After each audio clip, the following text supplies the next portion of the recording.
I'm a huge fan of the community. I'm always talking about open source, the community, culture. I'm a huge fan. So when I went to this talk, The Power of Community at Monzo Bank, organised by U=Tech, I was really excited and I was not disappointed. One of the speakers, Pip Jamieson, the founder of the Dots, dubbed the next LinkedIn by Forbes. She spoke about the honest truths, transparency and the challenges as being a founder and a female founder. She spoke about how she hires creative engineers, about the baby dots she has, how she creates a safe and working space for not only mums but also dads. So they have 6 baby dots at their work, they have flexible remote work and a baby-friendly environment. She also spoke about mentorship, how she's a mentor and how her mentors, she has many, and this is something I'm a huge fan of. I believe in everyone should have multiple mentors. I believe all of you are my mentors. When you comment, when you ask questions, I learn so much from all of you. So please don't forget to keep commenting below and give this a thumbs up if you enjoyed the video. I'm not doing it justice. Enough from me, let's hear about this fascinating founder, Pip Jamieson. I wanted to talk about, I guess, my experience on 2 levels. One, building a community, but more importantly, I guess the community that I would not have been able to build the Dots if it wasn't for the community that has also supported me. So the other reason I put, by the way, dyslexia up there is I'll probably model a few words, and if there's any typos, please don't call them out. I'm so sorry, I'm dyslexic. Fun fact, I live on a houseboat. So, quick question. Who in the room has actually heard of the Dots before this evening? Oh, amazing. Okay, awesome. My journey started that while I studied maths and economics at university, I spent most of my career working in the creative industries. And while I was in the creative industries, I started seeing that there was a different way of work emerging, and my friends were starting to adopt very different career paths than that kind of traditional white-collar community. So traditionally, people would sort of do that very linear-based career, CVB-based career. You go into a business for 10, 15 years, you'd work your way up your ladder. But I was suddenly surrounded by people that were working a much more fluid way of work. So people were adopting portfolio careers. They might be working 3 days somewhere, but they had side hustles going on. People were increasingly freelancing. Who in the room's a freelancer? Ooh, there we go. Increasingly freelancing. And even if people were working in work, they were starting to work on a much more project by project basis. The other big difference I was seeing between the traditional kind of white-collar community and the no-collar community, as we like to call it, is that skills were much more creative-led. And whenever I talk about creativity, I talk about it in its broadest sense of the word. These are people coming up with ideas and building teams around them to execute on ideas. And I'm a passionate advocate for creativity. So when it comes to engineers in my business, I don't hire engineers unless they are creative engineers. I need people that are going to join me and help me solve problems. And funnily enough, some of the best VCs in town, if you see their job descriptions, the first thing they look for in an engineer is creative thinking. The other more kind of deeper level thing that I started observing, that I was suddenly surrounded by people that were caring about other things than just being paid as much as humanly possible. And don't get me wrong, Reed has done an amazing job with LinkedIn, but it's very much, I'm going to get paid as much as possible and I'm going to be happy because of that paycheck. But there is so much research now that over a certain income bracket, and actually 60 grand here in the UK, there is very different level, there's no difference really in happiness from earning 60 grand a year to like $1 million, 10 million a year. And we very much started seeing this kind of trend emerging of people were putting different things first. They were putting purpose as much as paycheck. They were wanting to make a difference in their careers. So that led to the Dots. I guess the big difference between us and LinkedIn is the way it works is people post projects and then tag the full team around that project. So an app can go up and say this is a UI designer, UX designer, front-end engineer, back-end engineer, and head of product, etc. So we're a bit like a living wiki of projects and the teams behind that project, and we fuel our community by that kind of professional graph we've built up of who works with who. And off the back of it, I guess the whole reason, if people are going to invest time in creating profiles on the dots, what I care about is actually giving them value back. So after starting the business on my houseboat in King's Cross, we now have over 6,000 businesses that are using us to hire talent, which has kind of been a bit mental to watch. But at the heart of everything we do is, and by the way, I love the men in the room, but the DOTS is currently 68% female membership, 31% BAME, 16% LGBT, and we do a lot of work on neurodiversity, which is dyslexia, autism, dyspraxia, ADHD, and companies can't search for talent by university. And the reason we did that is Google is my biggest client, and the first thing Google did when they got to the DOTS is they started putting in Oxford and Cambridge, and I went, fuck that. So if you want to search by university, go to LinkedIn. And the reason I'm so passionate about diversity is we all have biases. LinkedIn's members are primarily male. That is Reid Hoffman's bias. My membership is primarily female. That is my bias.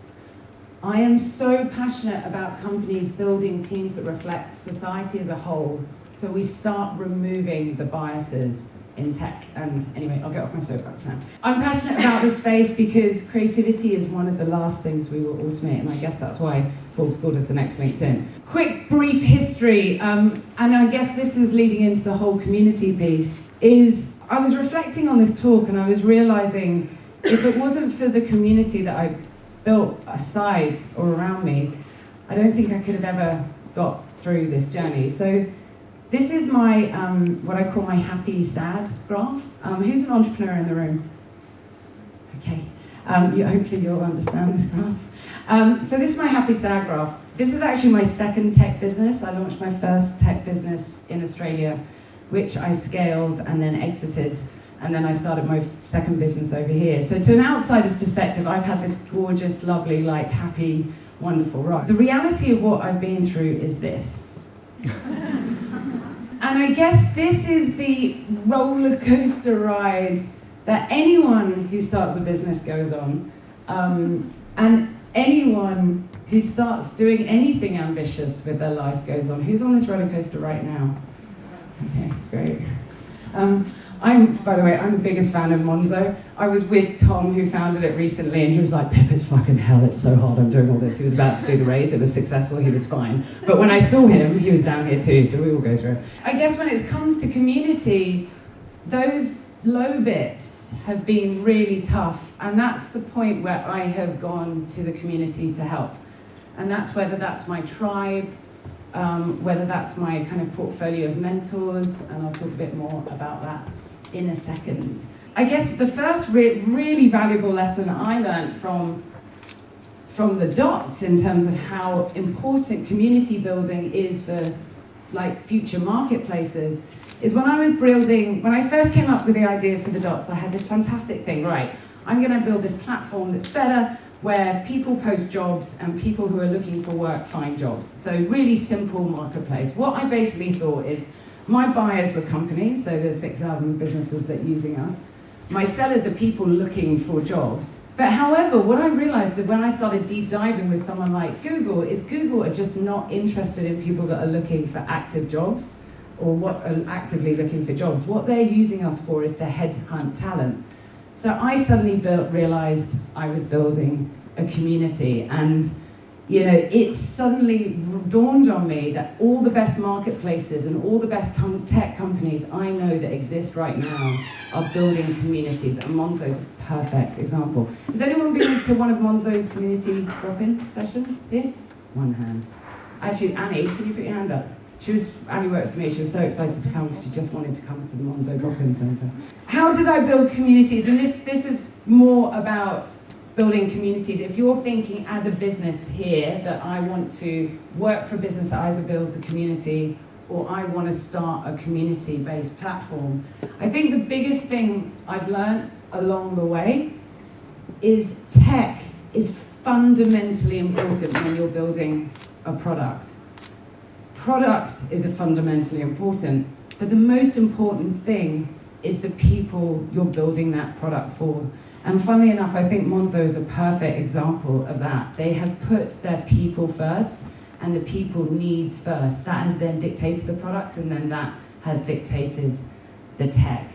And it's the community they care about first and foremost when they're building technology. And the best technology businesses I know are putting their community and their community's needs before anything else. How do I personally build my tribe? Well, I think first and foremost, has anyone ever seen this? Yeah, I'm dyslexic. It's itiagi. I think the other speakers were absolutely incredible, and everyone's sort of building their community. But when you're building your communities, I think passion counts for so much. And I guess the reason I've been able to build my own community in the dots, but also build a great community around me who've supported me on this journey, is I have absolutely found my itiagi, or however you say it. So what is it? It's basically the place where you have combined what you love, what the world needs, what I get paid for, and what I'm good at. Now, if you're just doing what I can be paid for and what I'm good at, that's just a profession. If you combine what I love and what I'm good at, that's just a passion. But if you get that sweet spot in the middle, that's where work stops feeling like work. That's where you absolutely love what you do every day. And the reason this relates to community is the people that I know who've built networks the best, and the people that I know have built really great communities, are because they passionately love what they're doing. And that passion just becomes infectious. And once you find that sweet spot, that kind of community just builds around you because you share a value and a love for what you're doing. Who in this room has mentors? Awesome. The hugely valuable community I've built along the way is a community of mentors. And funnily enough, I don't really have one mentor. I have, say, a huge portfolio of mentors. Woo! And, yeah. I agree, absolutely. Fucking hell. So I'll tell you why. When I first started I knew I needed a mentor. There were things I was really shit at and needed help at. Originally I thought, okay, I'm going to find this one person who's going to be that solves all my problems person, and we're going to catch up once a month and we'll talk through all the different issues I have. The huge problem with that is no one's good at everything. The people that are good at everything are fucking busy and won't catch up with you for once a month. So what I realized is the best people in this business are crazy busy. Now, just to put it in context, I get about 60 emails a day from people asking me for help with their business. Thanks for helping us tonight. Okay. Now, I wish I could help everyone, but I physically couldn't have that many coffees. If I'm getting 60, then the women ahead of me are getting 600, and the women ahead of them are getting 6,000. So I realized that getting the top mentors is really hard. So what I worked out instead is a couple of things. One, I actually had brilliant people I knew that were sector experts in certain things. So I'd have a problem with, oh my God, I've got to put a share option plan together for my team. I'd call someone about that. Oh my gosh, I've got to raise investment. I'd call someone for advice about that. Oh my God, I've got to find a new engineer. I'll call someone about that. So I ended up building like a portfolio of mentors. And what ended up happening is when I had a problem, I'd probably speak to them 10 times in 1 week. And then I'd just completely leave them in peace for 2 years until I had another problem. And they really appreciate that. Here's an example of 2 of my mentors. Ben Grohl is the head of growth at Atomico, which is a VC fund. He was part of the original growth team at Instagram and Facebook, and Dan Hines is also at Atomico, head of talent. The other reason I put 2 guys up on the board is the other thing I realized is I was desperate for female senior tech leader mentors. But again, when you start looking senior and more senior, there just aren't enough. And as I said, if I'm getting 60 emails, they're getting 6,000.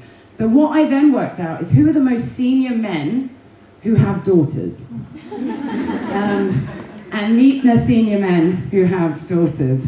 There is this amazing wave of incredible men out there who want to genuinely see things that change. And I literally have punched so way above my weight in terms of my portfolio of mentors because of that fact. So yeah, just track down the ones with daughter-ins, and I've just lost the clicker. Sorry, that's them. The other thing I learned is to find your tribe, however you do it. And it's so lovely hearing your journey and all your different tribes. And I've got multiple tribes now. This is one of mine. So I'm on Sadiq Khan's female scale-up mission. So it's 15 women, all post-Series A. They did an amazing trip for us to go over to Silicon Valley. It was my first ever time, so I was just like totally overwhelmed. The most amazing thing about it wasn't that we got to visit Google X or all those kind of fabulous places, and we had a fireside chat with Cal, who's the CTO of Slack, and all these brilliant things. Actually, the best bit was being on the bus with these women from meeting to meeting, because suddenly I was in a bus with other women who were post-Series A, and we were like swapping notes on how do I fire this person, how do I raise this money, is this investor a dickhead, is he a nice guy, anyway. And that was my tribe, and this tribe I call on a lot of times now, because they're in the same boat as me, they're going through the same things, and they've been so important. And a couple of us have gone through a few challenging things of late. You might see at the moment I've got a bit of a thing there, so, oh fuck it, I'm going to just talk about it. Annie, should I? No, anyway. So challenge, I'm a 39-year-old sole female tech founder. I've built a very child-friendly business, so we've got about 6 baby dots now, and I pride myself on having a very family-friendly business. The challenge with being a sole female tech founder is I'm 39, I've got to choose between probably a business and a baby. So I'm currently going for IVF to freeze my embryos.